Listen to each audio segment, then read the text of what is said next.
Solo সিকোয়া আজকে নিজেই বলল তাদের ব্লাড লাইনটি শেষ হয়ে গেছে। এখন সোলো সিকোয়ার কাছে রয়েছে এমএফটি। সো গাইজ, আজকের স্ম্যাকডাউনটি শেষ হয়ে গেছে। কি হলো আজকের স্ম্যাকডাউনে সমস্ত কিছুই থাকবে আজকের এই ভিডিওতে। গাইজ, প্রথমেই বলে নিচ্ছি আজকের স্ম্যাকডাউনটা কিন্তু অনেকদিন পরে 2 ঘন্টার হলো, যা কিনা সবার মতো আমার কাছেও অনেক বেশি ভালো লেগেছে। যাই হোক, আজকের স্ম্যাকডাউনের শুরুতেই এলএ নাইট রিংয়ে আসে। এলএ নাইট রিংয়ে এসেই বলে স্পয়লার এবং প্রেডিকশন, এই দুইটা জিনিস কমন রেসলিং বিজনেসে, আর এই দুইটা জিনিস সব থেকে বেশি বলে থাকে পল হেইম্যান। তারপর LA Knight Paul Heyman, Seth Rollins, Bron Breakker, Bronson রিডের মজা উড়াতে থাকে এবং কি সে ব্রন ব্রেকারকে তো ডগ ব্রেনও বলে দেয়। দেন এলএ নাইট বলে তারা চেয়েছিল আমার রেসলিং ক্যারিয়ারকে শেষ করে দিতে, কিন্তু তারা সেটা পারেনি। 24 ঘন্টা পর স্যাটারডে নাইট মেইন ইভেন্টে আমি ফাইট করব সেথ রলিন্সের এগেইনস্টে। গত মানডে নাইট রতেও আমি তাকে বিএফটি হিট করেছিলাম, কিন্তু সেটা যথেষ্ট নয়। আমি চাই জাস্টিস এবং আমি চাই সেথ রলিন্সকে অনেক বেশি হার্ট করতে। সেথ রলিন্স, তোমার কাছে রয়েছে বয়েস, কিন্তু তাদেরকে দেখে আমি ভয় পাই না। এটা কোনো প্রেডিকশন নয়, এটা হলো ফ্যাক্ট অফ লাইফ। তখনই আমরা দেখতে পাই সেখানে পল হেইম্যান চলে আসে। সেইখানে পল হেইম্যান বলে, আমি যখন থেকে সেথ রলিন্সের ওরাকেল হয়েছি তখন থেকে আমি দেখতে পেয়েছি আমার future. ব্রন Breakker, Bronson read, Seth Rollins এরাই হচ্ছে ফিউচার এর। এলএ নাইট, আমি দেখতে পাচ্ছি ডাব্লিউডব্লিউ তে তোমার কোনো ফিউচারই নেই। তখনই সোলো সিকোয়া তার ব্লাড লাইন নিয়ে সেখানে চলে আসে।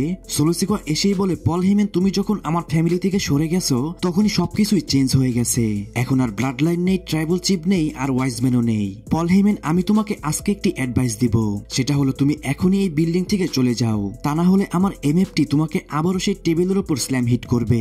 যা শুনে পল হেইম্যান অনেক বেশি ভয় পেয়ে যায় এবং সে অডিয়েন্সদের মধ্যে দিয়ে সেখান থেকে চলে যায়। তারপর সোলো সিকোয়া এলএ নাইটকে বলে, মিস্টার এলএ নাইট, আমি এখন নিউ ইউএস চ্যাম্পিয়ন। তোমাকে যেই মানুষটি রেসেলমিনিয়াতে হারিয়ে ইউএস চ্যাম্পিয়ন হয়েছিল, আমি সেই জেকব ফটোকে হারিয়েই আজকে ইউএস চ্যাম্পিয়ন হয়েছি। আমি একটু আগে পল হেইম্যানকেও যা বলেছি তোমাকেও ঠিক সেই কথাই বলছি, তুমি এখনই এই রিং থেকে চলে যাও। কিন্তু এলএ নাইট সেখান থেকে যেতে রাজি হয় না, যার কারণে সোলো সিকোয়া এবং তার টিম এলএ নাইটকে ঘিরে ধরে। তারা যখনই এলএ নাইটের উপর অ্যাটাক করবে তখনই সেখানে একটা চেয়ার নিয়ে জিমি উসো চলে আসে। আর গাইস, তারপরে জিমি উসোর হেল্প নিয়ে এলএ নাইট তাদেরকে রিং থেকে তাড়িয়ে দেয়। এটা যখনই হয় তখনই সেখানে নিকোল ডিস চলে আসে। নিকোল ডিস সেখানে তাদের মধ্যে একটা ট্যাগ টিম ম্যাচ ফাইনাল করে দেয়, যে ম্যাচটা হবে জেসি, Solo Sikoa versus Jimmy Uso এবং কি এলএ নাইটের মধ্যে। আর গাইস, এই ম্যাচটাই হতে যাচ্ছে আজকের মেইন ইভেন্টে। তারপর Sol Ruca versus Roxanne Perez versus কাইডি সেন ভার্সেস অ্যালেক্সা ব্লেজের মধ্যে একটা ফ্যাটাল ফোর ওয়ে ম্যাচ শুরু হয়ে যায়। ম্যাচটি মোটামুটি ভালোই ছিল, যেখানে কিনা সোল রুসার পারফরমেন্স কিন্তু দেখার মতো ছিল। তার বেশ কিছু হাই ফ্লাইং মুভ ছিল যেটা কিনা সত্যি অনেক ভালো ছিল। ম্যাচের মধ্যে রাকেল রোকজিন পেরেসকে হেল্প করে, কিন্তু তারপরও এই ম্যাচটার মধ্যে অ্যালেক্সা ব্লেজ উইন করে যায়। সে একটা সিস্টার অ্যাবিগেল হিট করে এবং কি সে এই ম্যাচটার মধ্যে পিনফল করে উইন করে যায়। তারপর স্ট্রিট প্রফিট ভার্সেস ওয়ার্ড 6 এর মধ্যে একটা ট্যাগ টিম চ্যাম্পিয়নশিপ ম্যাচ শুরু হয়ে যায়। ম্যাচটা একটা হার্ডকোর রেসলিং ম্যাচ হয়, যেখানে কিনা দুইটি টিমই অনেক ভালো রেসলিং করে। ম্যাচের বেশিরভাগ সময় ওয়ার্ড 6রাই ডমিনেট করে, কিন্তু তারপরও সেখানে স্ট্রিট প্রফিটরা অনেক ভালো ফাইট করছিল। ম্যাচের একটি মোমেন্টে এরিক রোয়েন ইন্টারফেয়ার করে এবং কি এই সুযোগটাই কাজে লাগিয়ে ওয়ার্ড 6রা তাদের ফিনিশার হিট করে এই ম্যাচটার মধ্যে উইন করে যায়। আর গাইস, এরই মাধ্যমে ওয়ার্ড 6রা হয়ে গেল নিউ ট্যাগ টিম চ্যাম্পিয়ন, যেটা কিনা আমার মতে অনেকটাই বেটার হয়েছে। এই চ্যাম্পিয়নশিপটা উইন করার মাধ্যমে ওয়ার্ড 6রা আরো বেশি স্ট্রঙ্গার হবে।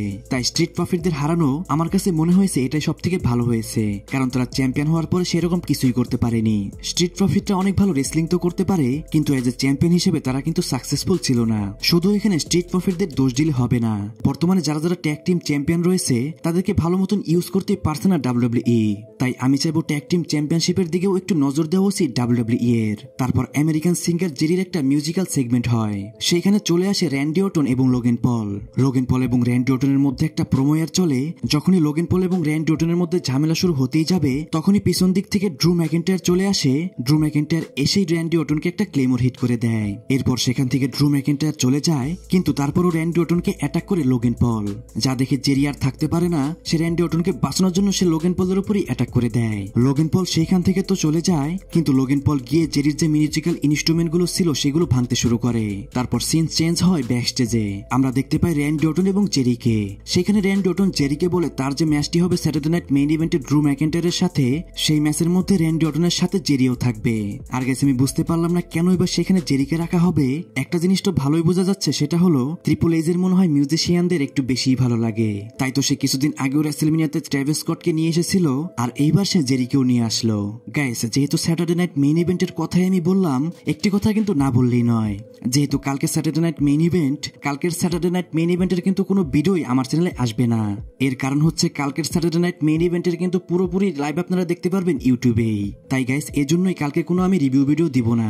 যেহেতু আপনারা ইউটিউবে লাইভ দেখতে পারবেন, তাই শুধু শুধু আমি রিভিউ যদি ভিডিও দেই তাহলে আপনারা আরো বেশি বোরিং হয়ে যাবেন। তাই গাইস কালকে হচ্ছে স্যাটারডে নাইট মেইন ইভেন্ট, আর সেই স্যাটারডে নাইট মেইন ইভেন্টটা আপনারা লাইভ দেখতে পারবেন ইউটিউবেই, আর সেটা অবশ্যই ডাব্লিউডাব্লিউই ইউটিউব চ্যানেলে। তারপর অ্যালেক্সটার ব্ল্যাক ভার্সেস R2 এর মধ্যে একটা 1-on-1 ম্যাচ শুরু হয়ে যায়। ম্যাচটি কয়েক সপ্তাহ ধরেই হাইপ করা হচ্ছিল, কিন্তু অনেক ছোট একটা ম্যাচ হয়, যেখানে কিনা এক পর্যায়ে R2 একটা চেয়ার নিয়ে আসে, সেই চেয়ারটি আটকে দেয় অ্যালেক্সটার ব্ল্যাক। অ্যালেক্সটার ব্ল্যাক সেই চেয়ার দিয়ে R2কে মারতে যখনই যাবে, তখনই রেফারি সেই চেয়ারটি আটকে ধরে। আর গেস এই সুযোগে R2 রোল আপ পিন করে এবং কি সে এই ম্যাচটার মধ্যে উইন করে যায়, যা দেখে ব্ল্যাক অনেক বেশি রেগে যায়। সে রাখতে রাখতে ব্যাকস্টেজে যায় R2কে মারার জন্য, কিন্তু তখনই তার সামনে ড্যানিয়াম প্রিস্ট চলে আসে। ড্যানিয়াম প্রিস্ট তাকে বোঝাতে থাকে তাকে শান্ত হওয়ার জন্য, কিন্তু অ্যালেক্সটার ব্ল্যাক উল্টো ড্যানিয়াম প্রিস্টের উপরই অ্যাটাক করে দেয়। আর গেস এরই মাধ্যমে কিন্তু প্রিস্ট এবং ব্ল্যাকের মধ্যে একটা রাইভালরি শুরু হয়ে গেল। আর আরেকটা জিনিস সেটা হলো অ্যালেক্সটার ব্ল্যাকের কিন্তু আমরা হিল টানও দেখতে পেলাম। তারপর টিফিনি স্ট্র্যাটন ভার্সেস ট্রিশ স্ট্র্যাটাসের মধ্যে একটা প্রোমো এর চলে, যেখানে স্পেশাল কিছুই হয় না, জাস্ট এভলিউশনে যে তাদের ম্যাচটি রয়েছে সেটাকে হাইপ করার জন্য এই প্রোমোটি এখানে রাখা হয়েছিল। তাদের প্রোমোটি যখনই শেষ হয়ে যায় তখনই সেখানে নিয়মি চলে আসে। নিয়মি এসে তার মানি ইন দ্য ব্যাংকটি দেখাতে শুরু করে। ঠিক তখনই পিছন থেকে জেট কারগিল চলে আসে। জেট কারগিল এসে নিয়মির উপর অ্যাটাক করে দেয়। আর গ্যাস তারপরে বেশ কিছু সিকিউরিটি গার্ড সেখানে চলে আসে এবং কি তাদের থামিয়ে সেখান থেকে নিয়ে যায়। তারপর Jimmy ওসো, LA night versus solo সিকো এবং জেসির মধ্যে একটা ট্যাগ টিম ম্যাচ শুরু হয়ে যায়। আর গ্যাস প্রথমে আমি একটা জিনিস মিস করে গেছি, সেটা হলো আজকে যখনই সোলো সিকোর সেগমেন্টটা প্রথমে হয়েছিল, সেখানে সোলো সিকো বলেছিল তার এমএফটি পল হেইম্যানকে ডিস্ট্রয় করে দিবে, যা কিনা সোলো সিকো আগে বলতো তার ব্লাড লাইন সবাইকে ডিস্ট্রয় করে দিবে। আর গ্যাস এই সেগমেন্টের মাধ্যমে আমরা একটা জিনিস জানতে পারলাম, সেটা হলো বর্তমানে যে সোলো সিকোর টিমটা রয়েছে তার নাম হলো এমএফটি। সোলো সিকো নিজেই বলেছে তাদের ব্লাড লাইন শেষ হয়ে গেছে এবং কি এখন এখানে কোনো ট্রাইবাল চিপও নেই। যাই হোক, এখন আসি ম্যাচের মধ্যে। নর্মাল একটা ম্যাচ হয় যেখানে কিনা ম্যাচের বেশি সময় জিমি ওসোকে মারতে থাকে সোলো সিকো এবং জেসি। তারপরও বেশ কিছুক্ষণ ম্যাচটি চলে। জিমি ওসো একটা স্প্ল্যাশ হিট করে জেসিকে। এরপর যখন জিমি ওসো পিনফল করে তখনই সেই পিনফলকে কাউন্টার করে সোলো সিকোয়া। তারপর আমরা দেখতে পাই পল হেইম্যানকে।